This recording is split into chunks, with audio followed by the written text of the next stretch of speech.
Health Nuts, episode 41. You're listening to Health Nuts with Dr. Chris Carr.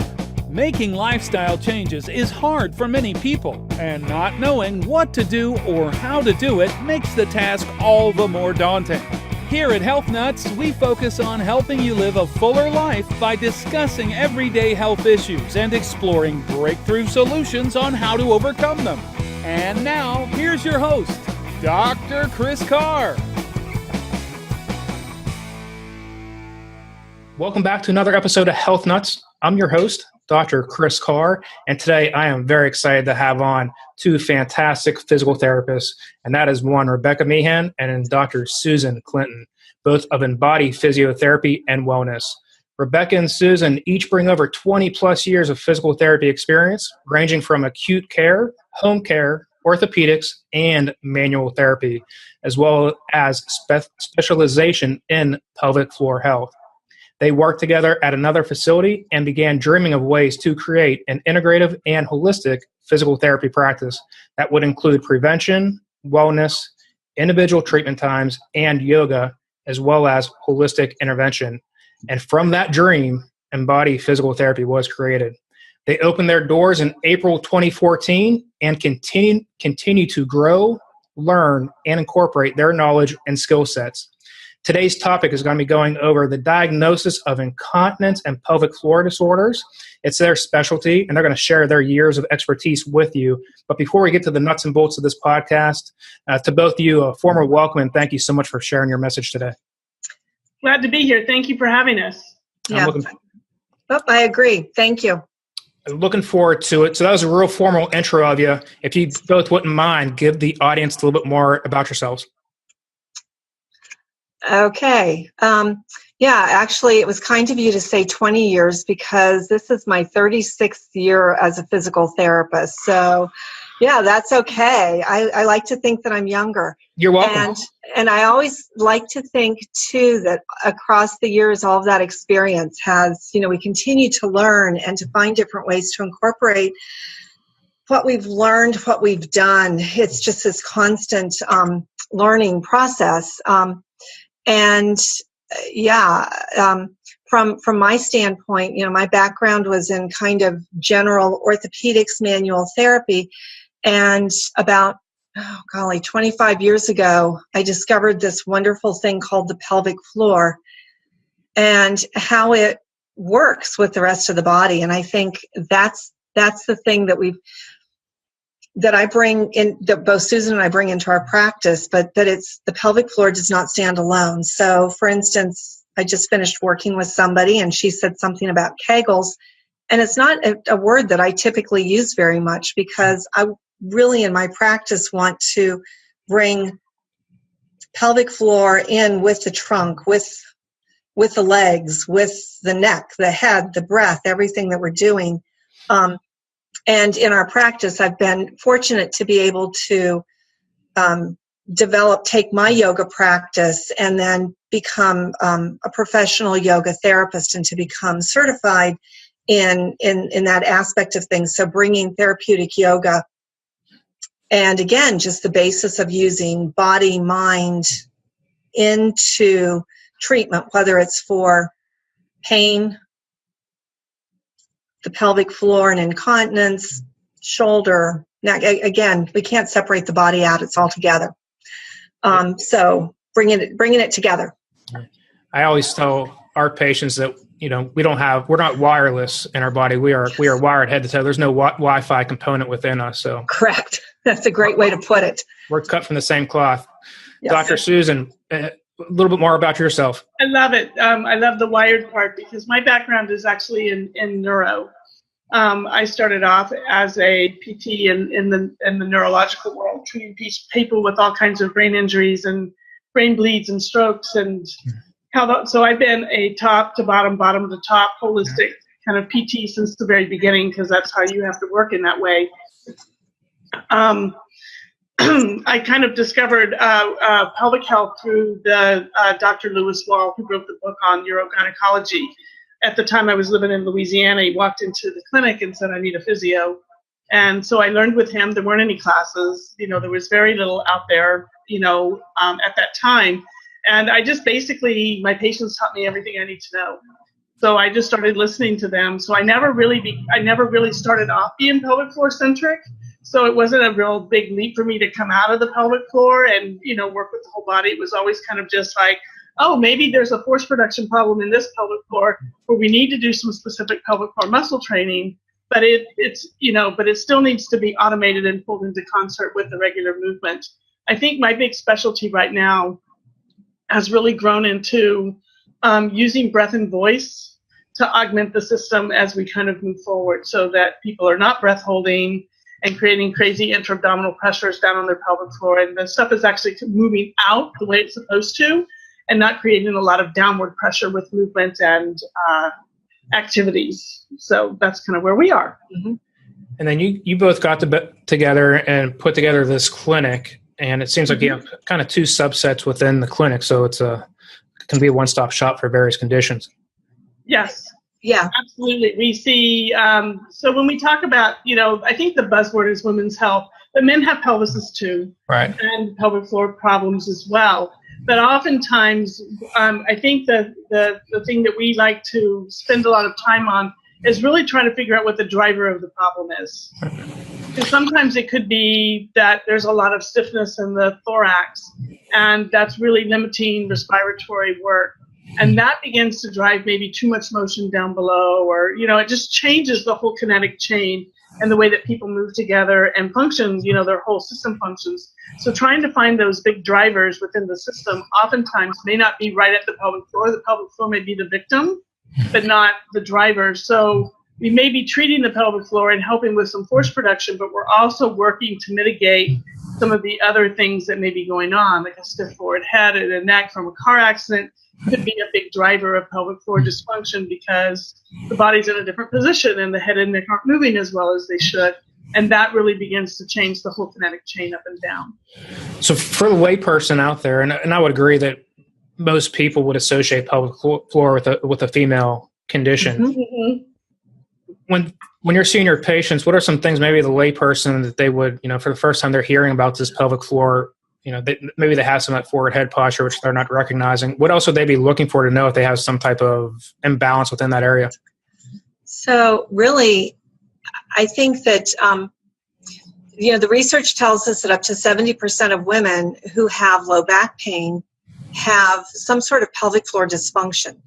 And I think one of the things that's occurred from a societal standpoint is that people have come to accept pelvic floor problems. We still don't talk about it as much as we should.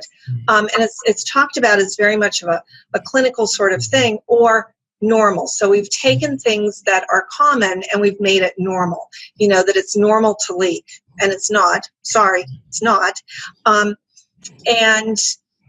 And that, okay, just do Kegels. And again, it's so much more than for men, for women, for kids. I work with kids with pelvic floor dysfunction, bedwetting, daytime leaking.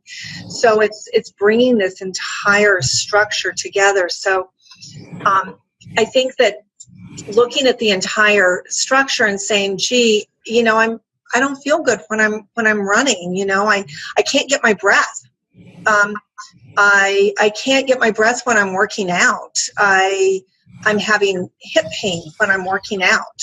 I'm having even knee pain, but all these different things. Or a lot of the women that I work with in one-on-one and then that come to my classes feel like they don't have good upper body strength.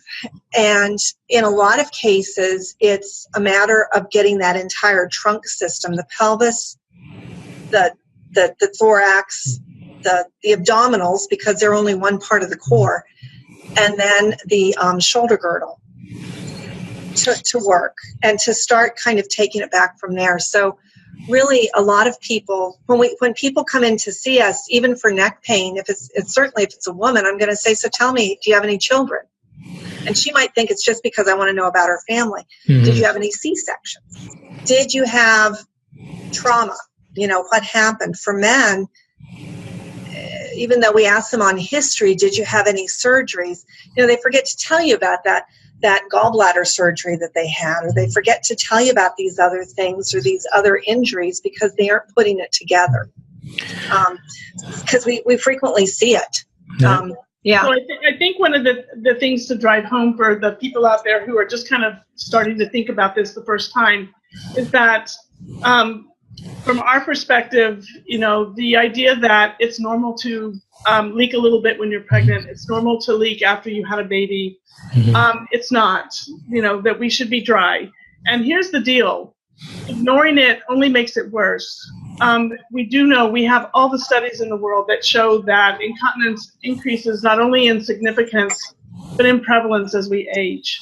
I think that all incontinence products come with a warning label that, that use these to help you while you're getting medical treatment, or you're going through good health care to get your pelvic, to get your urinary system back under control. But it comes with a warning, continued use of these without medical treatment is going to lead to a significant increase of your urinary symptoms. And I can say that because the literature backs it up. And I think that for a long time, people had they either do one of two things. They decide it's time to get back in shape and they go to the gym and then they start leaking. Right. And they're embarrassed, so they put pads on. And I don't blame them. I would wear a pad too if that was happening. But what I want is for them to not kind of laugh it off and say, I do it too. I want them to say, no, you go get physical therapy. Let's get this going. You don't need to be doing that. And the other way around is, as they start to leak, they start to do the thing that we don't want them to do, which is back out of the things that they love to do. They quit jumping, they quit running, they quit lifting, they quit going to Zumba class, they quit doing things, so it becomes isolating as well. So from that standpoint, it's a real health hazard because we also know that, people who are lonely and isolated don't do as well in life as, as others. So. I'll see it within my clinic with patients who post-hysterectomy that they'll notice it, and I think the most common one is post-pregnancy. Yeah. Well, I think a lot of folks might think that it's a normal finding. Is that what you're finding as well? They think it's just a normal thing that takes place?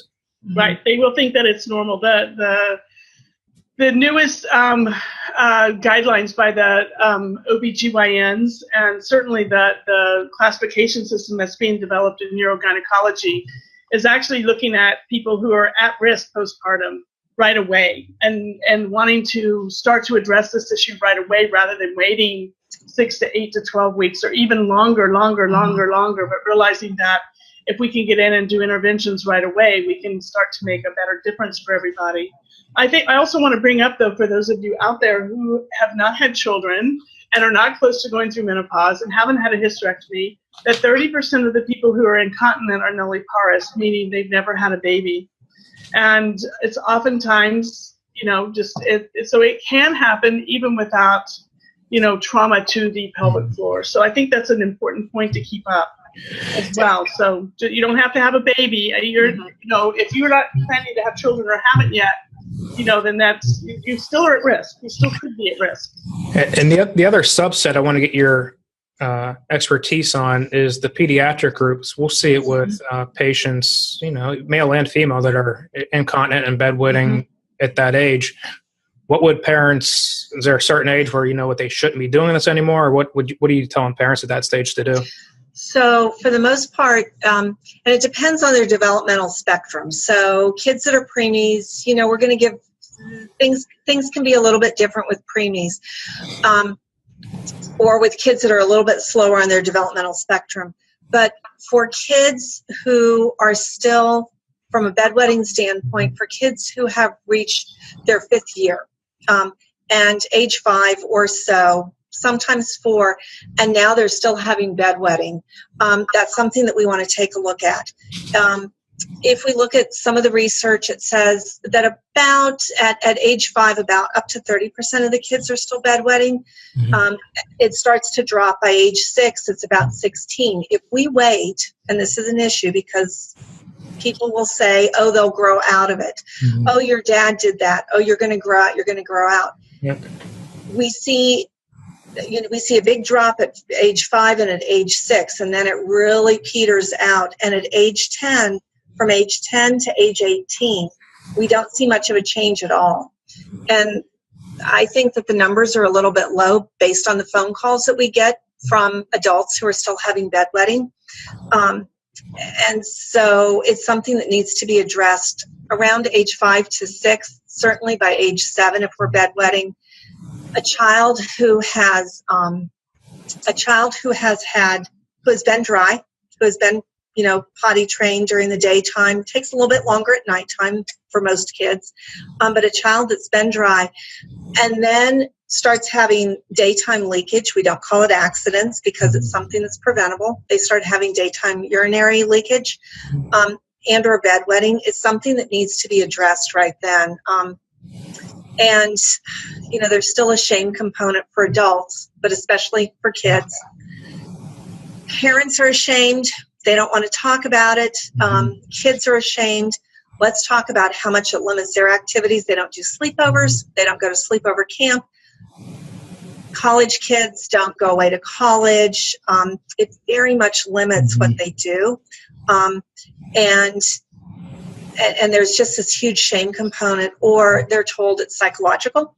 And it certainly increases stress, but in the majority of cases, it's not behavioral. And I'm not going to say absolutely, because I've seen a few kids with behavioral things, or the parents have behavioral things, but it's not behavioral and it's not psychological. And to go to what Susan was talking about with what we see as adults and what we see as normal, again, this growing out of it, or particularly in kids, and we see this with adults too, with a lot of our people that come in who have constipation or are very irregular, and the constipation in adults and in kids both drives the bedwetting and the leakage. So this is something that we have to look at. But if moms think that it's normal to have a bowel movement every 4 days and to strain, they're going to think that it's normal for their kids as well.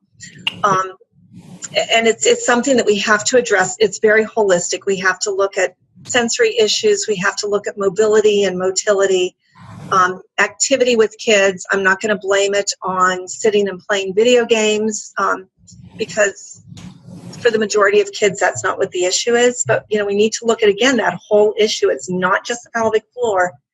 It's the entire issue. And I see these light bulbs to the audience that's listening that are going off, and these, like, oh, that's my son, that's my daughter, that's me. Mm-hmm. And now you've turned some lights on. You got some people really, the ears are perked up. So now they're thinking, you know what, I might have this, and it's not normal. I need to get it addressed. Diagnosis, treatment. What's the next step? Mm-hmm. Mm-hmm. So diagnosis and treatment, there's many different ways to approach it.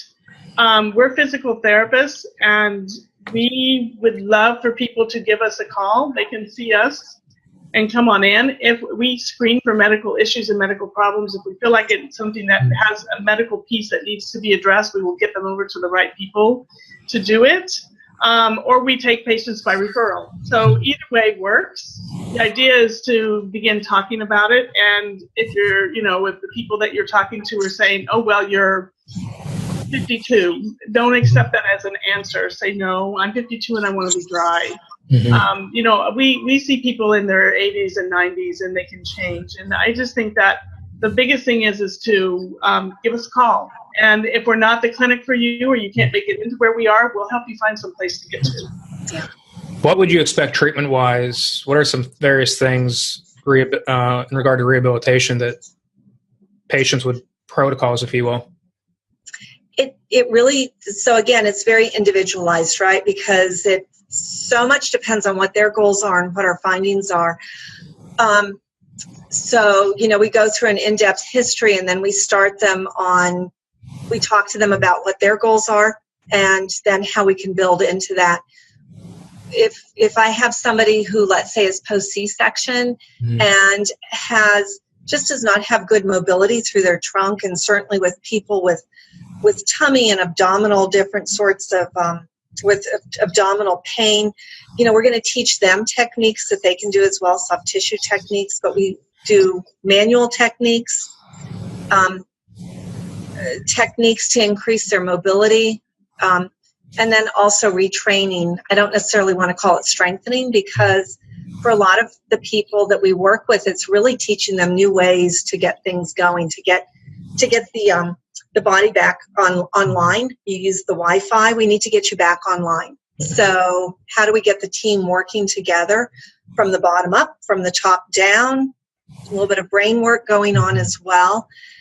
Giving them different words to take the fear out of it, so they aren't afraid to do a squat, you know. And I think the other thing that we do is, and I know that what keeps a lot of people coming to see physical therapy is because, unfortunately, for way too long, people have said, well, if you're leaking when you do that, then you have to quit doing that.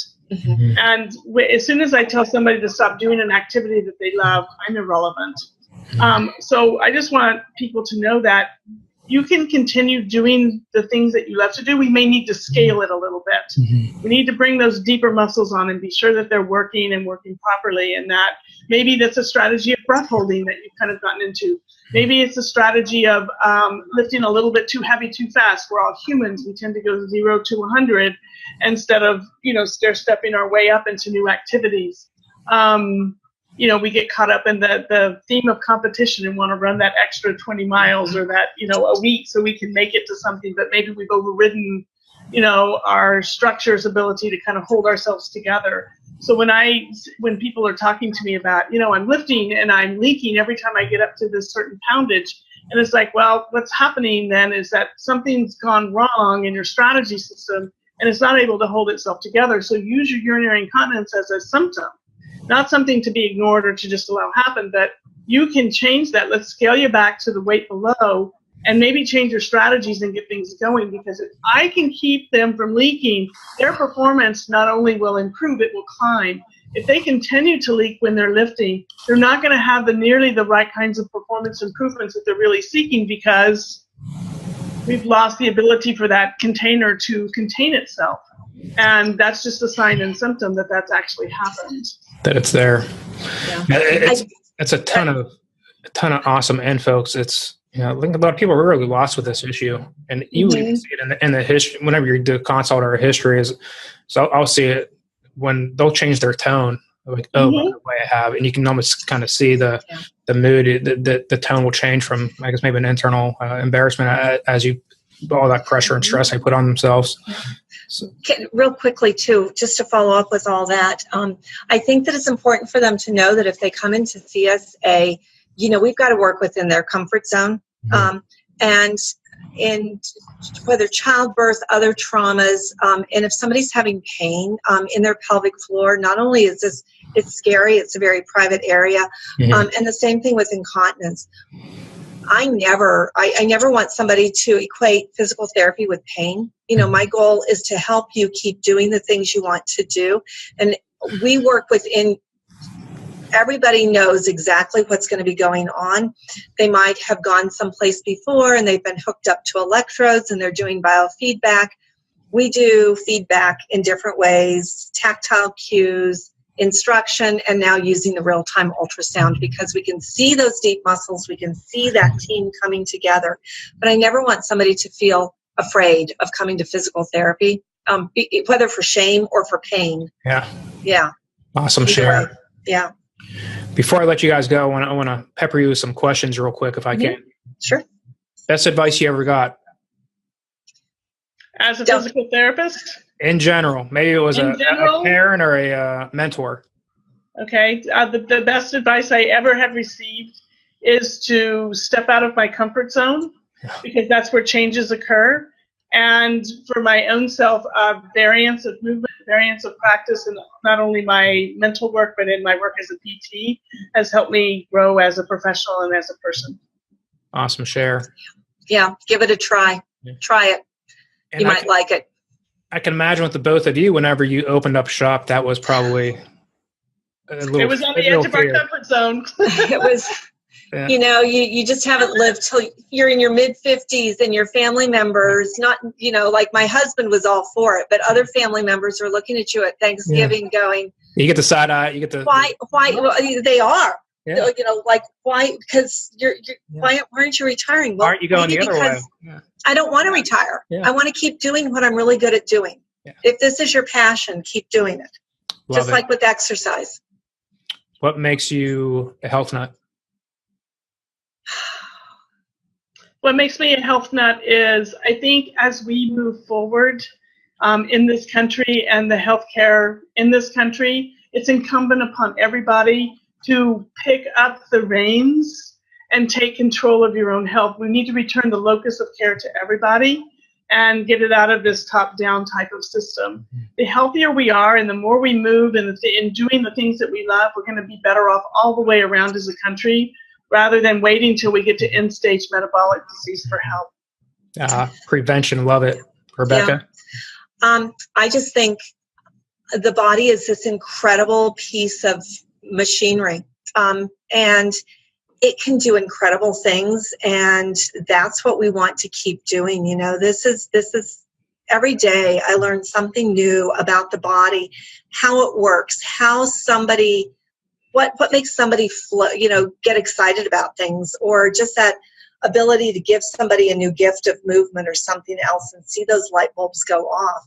And then to learn how I'm able to, each day I learn something new about my body and how I can make it work more efficiently or more optimally. It's an exciting time. We've got good stuff to work with. Love it. Last one before I let you go. We have the audience out there, and now it's a struggling person, the male or female out there. They've tried everything. Maybe they've gone through physical therapy before. They've seen their urologist with meds, and they've tried some things, various aspects of it, and they feel like a failure, and their mental state isn't quite where it needs to be. What are words of encouragement? Something you could lead them to do? Call us. Let's talk. Do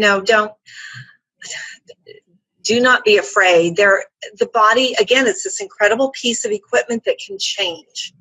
It can change. It can be a challenge to create change. But so many of the things that we work with are habits.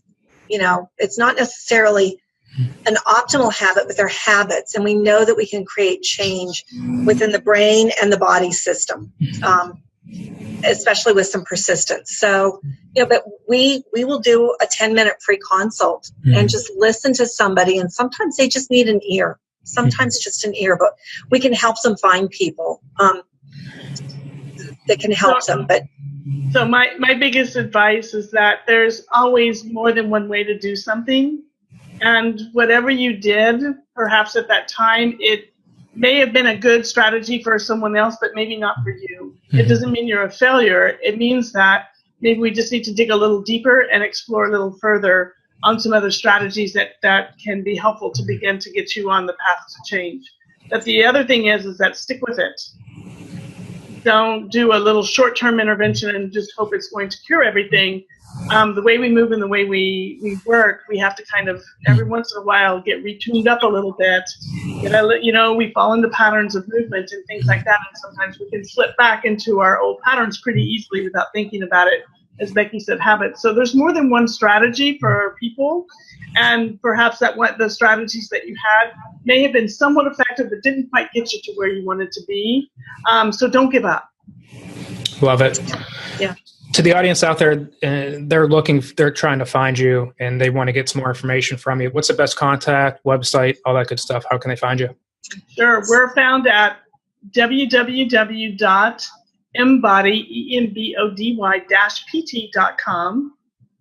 And my email is susan@embody-pt.com and rebecca@embody-pt.com. And you can also call us at 412-259-5342. And to the audience, I'll put all their contact info in the show notes as well. So you'll have it there as well. And you can click on it and it will take you right to awesome. their site. I always learn something in these podcasts. I've been doing this for about a year and a half. I've never had a pelvic floor incontinence episode on here. So it's a niche, and I love this message because a lot of people don't know about it. Yeah. And I really feel you both have shed a heck of a lot of light on how to treat it and do it the right way. So for both of you, thank you so much for coming on and sharing your message. Thank you for finding us. Thank you for we learned from this as well. Good. So thank you. Love it. And to the audience, I look forward to talking to you next week. Have an awesome week and a blessed week. Bye now.